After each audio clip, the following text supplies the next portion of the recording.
রাজস্থান রয়্যালসের বিরুদ্ধে বিরাট কোহলির বিধ্বংসী ব্যাট করেও বিরাট কোহলি কিন্তু পরপর 3টে ম্যাচ কিন্তু ঘরোয়াভাবে হেরে গেল।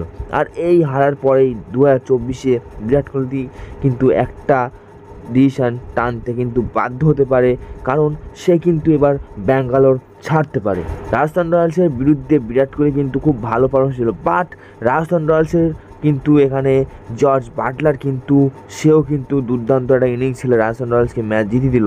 আর রাজস্থান রয়্যালস এখানে ম্যাচ জিতে কিন্তু পয়েন্ট টেবিলে একটু হেলিয়ে দিল, কারণ সেখানে পয়েন্ট টেবিলে কলকাতা নাইট রাইডার্স ও চেন্নাই সুপার কিংসের বিরুদ্ধে কিন্তু একটু হলেও কিন্তু খারাপ খবর হতে চলছে রাজস্থান রয়্যালসের জিতে। বন্ধুরা, আজকে ভিডিওতে কিন্তু আমি সেটাই বলবো যে কিভাবে কি হচ্ছে, এখানে বিরাট কোহলি কী সিদ্ধান্ত নিতে চলেছে, আর এখানে পয়েন্ট টেবিলে কী দুর্বল হতে চলেছে, পয়েন্ট টেবিলে কী ঘাটতি দেখা দিল, কলকাতা নাইট রাইডার্স আর চেন্নাই সুপার কিংসের কেন খারাপ খবর হতে চলেছে, সব কিছু ডিটেলস কিন্তু এই ভিডিওতে তোমরা পেয়ে যাবে। ভিডিওটা পুরো মন দিয়ে প্রথম থেকে লাস্ট পর্যন্ত দেখো, আর ক্রিকেট সংক্রান্ত নিউজ কিন্তু এখানেই পেয়ে যাবে, সেজন্য একটু জাস্ট সাবস্ক্রাইব করে দেখো। বন্ধুরা, আজকে কিন্তু আরসিবির সাথে রাজস্থান রয়্যালসের বিরুদ্ধে যে খেলাটা হলো, সেখানে কিন্তু আরসিবি 183 রানের টার্গেটই ছিল, আর সেই রান তুলতে গিয়ে সেখানে কিন্তু রাজস্থান রয়্যালস মাত্র 5 বল আগে বাকি থাকতে কিন্তু রানটা তুলে দিয়েছিল। আর এটা কিন্তু রাজস্থান রয়্যালসের ঘরের মাঠে খেলা হয়েছিল, কিন্তু এত বড় একটা স্কোর কিন্তু 5 বল আগে থাকতে তুলে দিল, সেটাই আমাদের দুর্দান্ত ভাববার বিষয়। বন্ধুরা,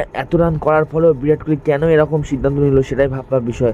আর সিদ্ধান্ত নেওয়ার আগে আমি একটুখানি বলে দিই যে বিরাট কোহলি কিন্তু এখানে 67 বলে 100 করেছিল, সব থেকে বেশি বল খেলে সেঞ্চুরি লাগালেও সে কিন্তু ট্রলের শিকার হয়, কারণ যেহেতু এত বল খেলে সেঞ্চুরি করেছে। আর অনেকেই বলছিল, ট্রোল করছিল যে আরও বেশি রান আরসিবির কিন্তু হতে পারতো, 200 রান কিন্তু আরসিবির হতে পারতো, বিরাট কোহলির জীবনে নাকি আরসিবির রান হয়নি। আরে ভাই, একটা কথা বলি, এটা তো আইপিএল খেলা, দেশের খেলাটা কেমন খেলছে সেটা দেখো ভাই, এটা তো আইপিএল খেলা হচ্ছে না।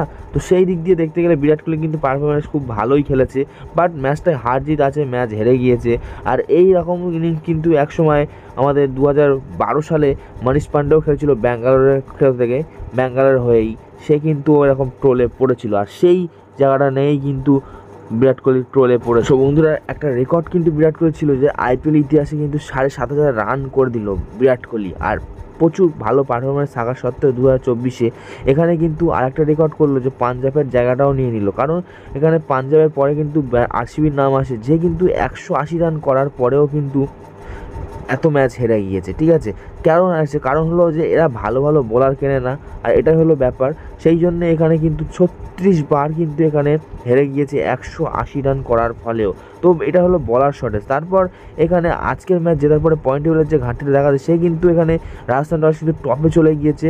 এখানে তোমরা দেখতে পাচ্ছ যে 1.1 রান রেট হিসাবে কিন্তু 8 পয়েন্ট, 4টে ম্যাচ খেলে কিন্তু 8 পয়েন্টে হয়ে কিন্তু ফার্স্টে চলে গিয়েছে, কলকাতাকে টপকে দিয়েছে পয়েন্ট টেবিলে। আর এই ম্যাচের পরে এখানে কিন্তু কলকাতা নাইট রাইডার্স টপকে দিল, 4 ম্যাচ খেলে 8 পয়েন্ট নিয়ে কিন্তু টপে চলে গেল রাজস্থান রয়্যালস। তারপর এখানে কলকাতা সেকেন্ড স্থান অধিকার, যেখানে 3 ম্যাচে কিন্তু 6 পয়েন্ট নিয়ে, আর রান রেটে কিন্তু সব থেকে বেশি, রান রেটে দেখো বহুত উঁচু। তারপর 3 নম্বরে চেন্নাই সুপার কিংস আছে, 4 নম্বরে লখনৌ সুপার কিংস আছে, 6 নম্বরে হায়দ্রাবাদ আছে, আর এখানে 7 নম্বরে যে আছে সেই টিমটা, সেটা কিন্তু তোমরা দেখে নেবে একটুখানি, পাঞ্জাব সুপার কিংস।